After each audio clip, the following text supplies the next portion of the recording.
When a nasty flu struck California's Atascadero State Hospital, Dr. John Cannell made an interesting discovery. I know my patients were exposed to influenza, but none of them got sick. Why? One reason could be that 30 of Cannell's patients had been given vitamin D on a regular basis. That got Cannell thinking more and more about the vitamin's benefits and safety. Child's never gotten into a vitamin D cabinet and gotten poisoned. That's happened hundreds of thousands of times with Tylenol or aspirin or other things. Medical writer Bill Sardi says if vitamin D were a drug, its benefits would make it the most popular ever. Because we're talking about diabetes and hypertension and bone diseases, osteoporosis and arteriosclerosis and cancer and autoimmune disease, and the list goes on. Scientists found that list is so long because vitamin D actually regulates cells, systems, and organs throughout the body. It works by turning your genes on and off, very, very basic function. So that's a very important fact about vitamin D that distinguishes it from any other vitamin. It's a steroid hormone. It's in a class by itself. A major question and area of controversy regarding vitamin D is sun exposure. So health investigators hit the trail looking for answers. Doctors have observed that where there's less sun, there's more cancer, flu, and even autism. For instance, there's more of these diseases in winter, which has less sunlight. And there's also more of these diseases the further you get away from the equator, because there's less sunlight the further you get away from there. Even here in sunny California, very few people get enough sun to make sufficient vitamin D in their skin for the best of health. Down in San Diego, you can make it year-round, but even then, in San Diego, in the wintertime, you have to go right out at solar noon. There's only about a 2 or 3 hour period where you're going to make any substantial amounts of vitamin D. But wait a minute, won't this possibly lead to skin cancer? Most sunscreen companies provide products that block the ultraviolet B, or UVB, from the sun. Those are the very rays you need to produce vitamin D in the skin. Now they admit the UVA rays that the sunblock lotions allow to get in are the ones causing the cancer. So they let the one that causes skin cancer in, and they block the one that prevents it. Statistics show skin cancer rates and deaths have actually risen since the sunscreen campaigns began 30 years ago. Cannell recommends keeping your time in the sun moderate. 15 minutes in a bathing suit during summer is plenty. You don't want to age your skin or cause damage from a sunburn. Not everyone agrees. The American Academy of Dermatology website finds it appalling that anyone in good conscience could make the claim that intentional sun exposure for any length of time is beneficial. Then there's the issue of darker skin, which naturally screens out more of the UVB rays that make vitamin D. Their blood levels of D are about half that of lighter skinned people, making a connection with the diseases that shorten their lives.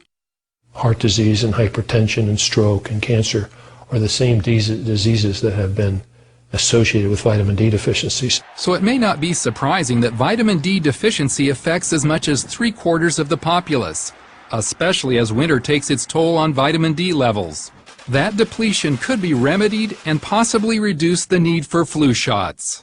Vitamin D activates your immune system, causes something to be formed called little peptides that kill bacteria and viruses without antibiotic resistance, without side effects. We can use it in very young infants and pregnant moms. And not only help fight osteoporosis, but strengthen teeth as well. Instead of using fluoride to harden our teeth so there's no soft spots where the acids can then eat into our teeth and cause dental decay, we can use vitamin D. It's more appropriate, it's more natural. And D appears to boost athletic performance. There's just clear evidence, especially in the German literature, of choice reaction time, balance, muscle strength, endurance, all improve with vitamin D. Which may explain why senior citizens on vitamin D are less likely to fall and hurt themselves. And cancer? Sardi says in a new book that a major reason not to be so fearful about the disease is vitamin D. A key U.S. study in June found it provided a 60% reduction in cancers. Canadian Cancer Society immediately told all of their citizens, begin supplementing with at least 1,000 units of vitamin D. American Cancer Society, mum's the word. In fact, here is video of how vitamin D helps zap cancer cells, like the one to the right of the arrow. But 2 weeks ago, the National Cancer Institute released a study indicating vitamin D doesn't do much against cancer deaths. NCI normally prefers the type of study done in June, but Cannell says this new study fits their bias against vitamin D. Even at that, the new study did show the vitamin's effect on the number 2 cancer killer. The people with the highest levels had 4 times less colon cancer than the people with the lowest levels. I think that's pretty important. So what's the best way for you to get the vitamin D you need? Not from food. Even fortified milk provides so little that it's trivial. Taking supplements is a far more predictable source than sunbathing, and the only source in winter for millions. Experts suggest the best daily intake is at least 2,000 units for most kids and 4,000 for most adults. Yet the government recommends only 200 to 600 units depending on your age. Just the whole thing, when you think about it, is just patently absurd.